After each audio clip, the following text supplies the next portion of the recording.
Update info Tegal menyusuri sejarah kawasan Pantura Tegal Pemalang. By Wijanarto tanggal 3 Januari tahun 2022 Minret. Sejarah prostitusi di pesisir Kulon Jawa, khususnya Tegal, tak bisa dilepaskan dari dinamika kelam pertumbuhan suatu wilayah. Perubahan suatu wilayah menjadi tatanan kota merupakan salah satu pendukung yang menguntungkan bagi perkembangan prostitusi. Tumbuhnya kota memberikan konsekuensi hadirnya dinamika ekonomi meningkat serta mobilitas demografi yang meninggi. Di antaranya keberadaan warga Eropa yang bertandang ke Hindia Belanda untuk urusan mencari peruntungan maupun keperluan bisnis.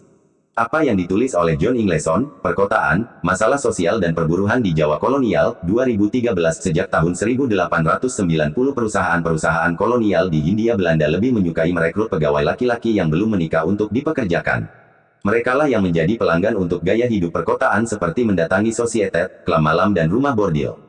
Dari tulisan tersebut rumah-rumah bordil pun dimiliki orang-orang Cina dan Jepang. Sementara di pinggiran kota bermunculan rumah-rumah bordil kampung. Bagaimana dengan Tegal? Memasuki abad 20 Tegal tumbuh sebagai wilayah perniagaan dan kota modern yang ditunjang dengan jaringan transportasi serta kawasan pelabuhan Tegal yang menghubungkan kawasan pesisir dengan hinterland. Sehingga tidak mengherankan pada tahun 1906 Tegal ditetapkan sebagai gemeente selain pemerintahan pribumi Regencap. Sebagai kawasan kota modern, telah berdiri perusahaan layanan seperti listrik, Anim 1915, kantor pos dan telegraf tahun 1900, instalasi air bersih 1932, jasa perbankan 1914. Terdapat pula moda transportasi tram dan kereta api yang melayani sejak akhir abad 19. Untuk keperluan bersenang telah berdiri Sosietet Das Slamet 1901. Maka tidak mengherankan wilayah Tegal banyak dihuni berbagai ragam etnis dan bangsa. Khususnya untuk warga Eropa berdasarkan pemberitaan harian Raja November tahun 1920 di Karesidenan Pekalongan ada 4.700 warga Eropa berdiam diri. Dari data tersebut, 2.300 orang bermukim di Tegal. Ini berbeda dengan yang dicatat Robert Britson-Craig dalam Historical Atlas of Indonesia tahun 2000 penduduk Eropa di Karesidenan Pekalongan ada 3.217 pada tahun 1920.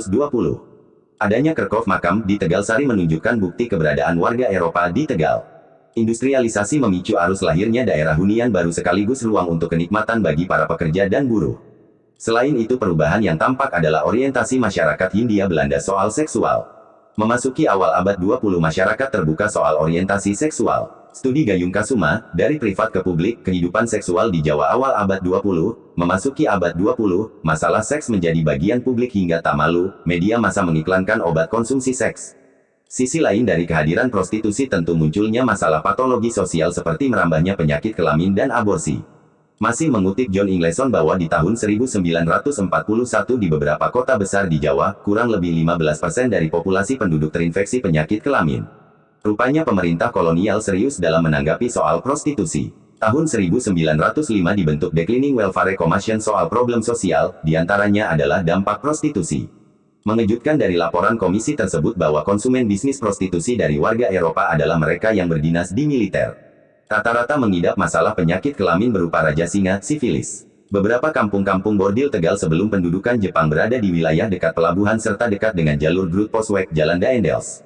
Memasuki tahun 1950-an tumbuhnya kampung-kampung ghetto, memantik bisnis prostitusi.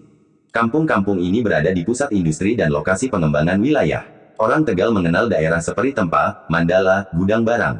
Memasuki 1970-an mengenal Kampung Barasit. Barasit merupakan lokalisasi prostitusi lek yang berada di wilayah kota Tegal hingga tahun 1990-an. Istilah lokalisasi prostitusi seperti Wandan, Peleman, Maribaya hingga Plawangan menunjukkan daya gerak setelah arus mobilitas jalur Pantura dinamis. Bisnis lendir tersebut menjadi primadona sepanjang wilayah Pantura, sebelum resmi dinyatakan ditutup tahun 2017. Tak heran jika sepanjang Pantura Tegal hingga Pemalang merupakan kawasan lokalisasi terpanjang. Yang menarik adalah kode-kode bagi pelanggan untuk bervakansi ke kawasan tersebut diantaranya, Yungetan, atau Darul Nikmat. Lokalisasi perkampungan merupakan ciri khas bisnis prostitusi yang dikemas ala rumahan. Tidak hanya di Tegal, beberapa kota-kota besar mengenal bisnis prostitusi bentuk kampung, seperti Doli dan Krenil Surabaya, Kramat Tunggak, Sunan Kuning untuk menyebut rumah-rumah bordil perkampungan. Inilah yang membedakan bisnis prostitusi sekarang yang terasa eksklusif melalui layanan online. Keriuhan pengunjung, bau rokok kretek, dentuman tarling dan dangdut, candaan seronok, bau bir menyelinap obrolan, sesuatu yang digambarkan Suparto Brata dalam novel Kremil merupakan daya tarik mengapa ada sense remembrance dari ciri bisnis prostitusi ala pesisir kulon ini. Terima kasih sudah nonton video dari Update Info Tegal, dukung kami dengan klik subscribe dan tombol loncengnya bagi yang belum. Bagi yang sudah subscribe, beri kami kritik dan saran melalui komentar. Kalau Anda suka dengan video kami, klik logo jempol atau like.